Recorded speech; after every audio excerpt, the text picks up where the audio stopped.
Lumikas na ang ilang Pilipino sa Iran kasunod ng giit ni US President Donald Trump na sumuko ang Iran ng walang kondisyon. Maring makailam na ang Amerika bilang suporta sa Israel. Nagposisyon na ang US ng military assets at fighter jets sa rehiyon. At si US President Donald Trump hiningi ang unconditional surrender ng Iran, sabay sabing nauubos na raw ang kanilang pasensya.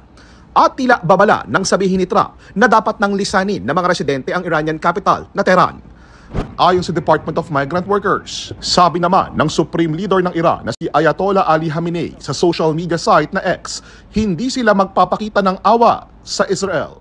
Habang ang alitan sa pagitan ng Iran at Israel ay patuloy na lumalala, marami ang nag-aalala tungkol sa epekto nito sa mga overseas Filipino workers, OFWs, na nasa rehiyon. Ano ang kalagayan ng mga kababayan natin ngayon na naipit sa digmaan? Ilan na ang mga casualty sa mga palitan ng mga missile na ito? At may posibilidad nga bang magdulot ng isang nuclear na digmaan ang patuloy na tensyon? Yan ang ating aalamin.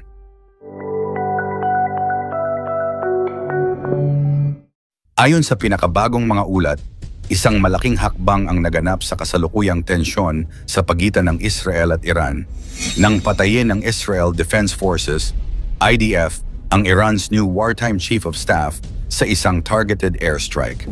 Ang mataas na opisyal na ito ay may malaking papel sa mga operasyon ng Iranian military, particular na sa mga estratehiya ng Islamic Revolutionary Guard Corps, IRGC. Ang kanyang pagkamatay ay isang malupit na dagok sa Iran at nagpapakita ng patuloy na agresibong hakbang ng Israel upang sugpuin ang mga leader ng Iran at ang kanilang mga kaalyado sa rehiyon. Ang operasyon ng IDF ay bahagi ng isang mas malawak na kampanya laban sa mga Iranian military targets na itinuring na banta sa seguridad ng Israel. Iniiwasan ng Israel ang mga direct na atake mula sa Iran, ngunit patuloy nitong tinutugis ang mga operasyon ng IRGC at mga militanteng grupong nakabase sa Syria, Lebanon at Gaza na pinapalakas ng Iran.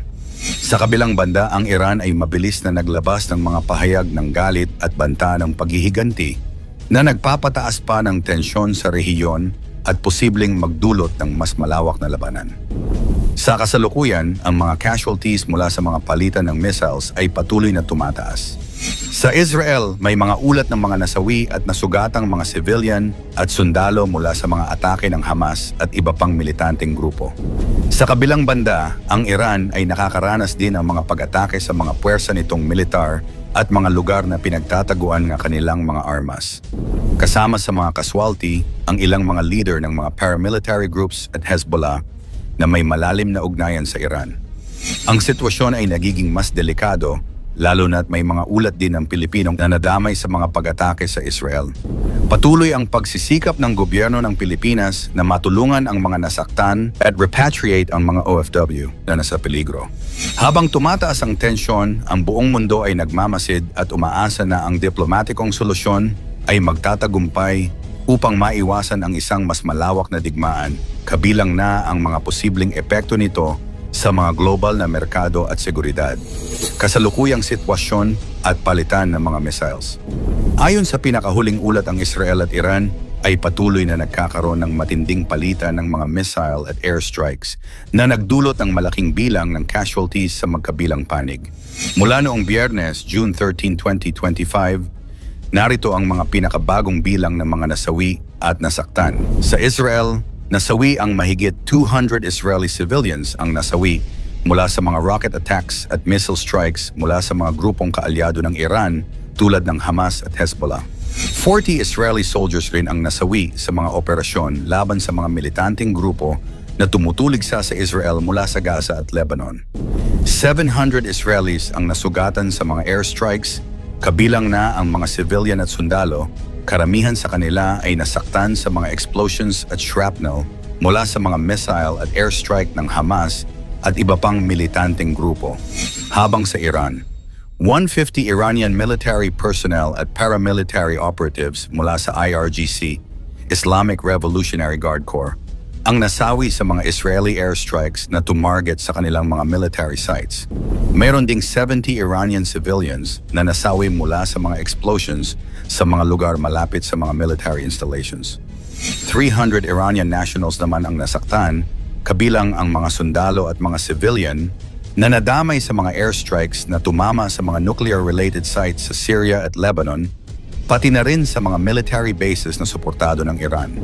Kumakalat din ngayon na di umanong may 3 Filipino workers naman ang iniulat na nasawi sa mga missile strikes sa Tel Aviv at iba pang mga residential areas na tinamaan ng mga rockets. Ngunit hindi pa ito kumpirmado. Higit sa 15 Filipino workers ang nasugatan, isa dito ay critical ang kondisyon.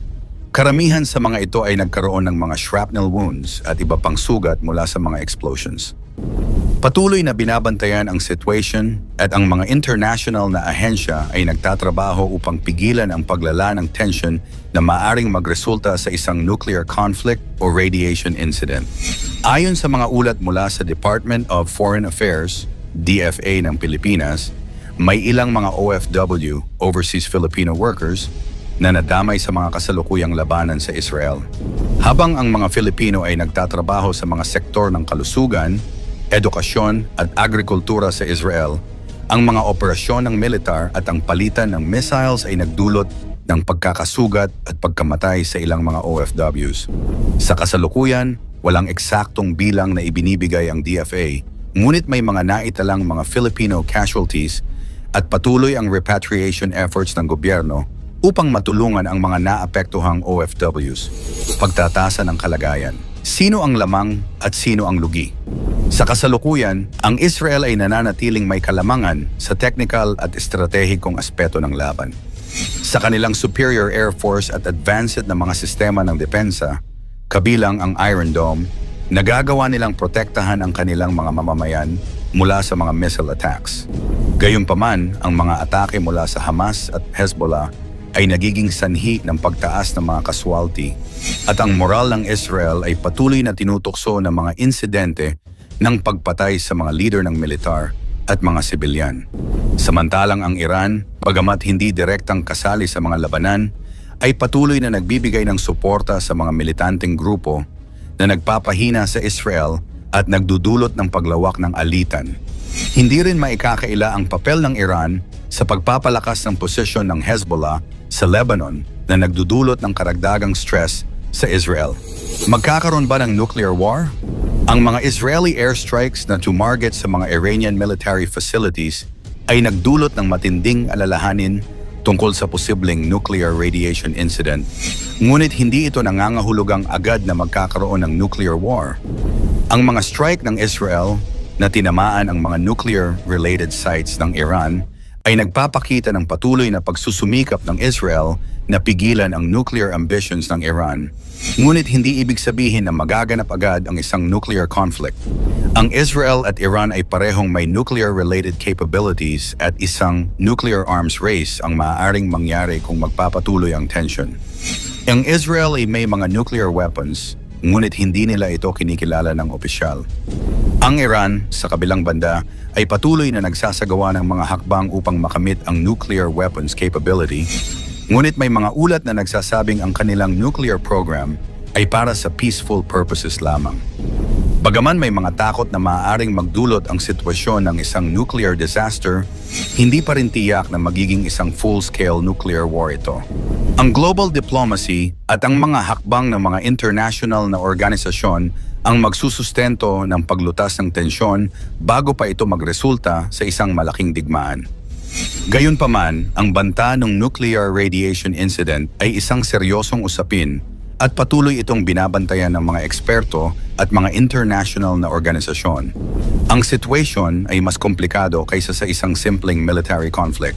Ito ay may malalim na epekto hindi lamang sa Israel at Iran, kundi sa buong Middle East at sa global security. Ang posibleng nuclear war ay isang banta na patuloy na ikinababahala ng buong mundo at ang diplomatikong hakbang ay patuloy na isinasagawa upang maiwasan ang mas malaking alitan. Ang sitwasyong ito ay patuloy na binabantayan at ang mga susunod na kaganapan ay magiging mahalaga sa paghubog ng geopolitical na landscape ng gitnang silangan sa mga darating na buwan.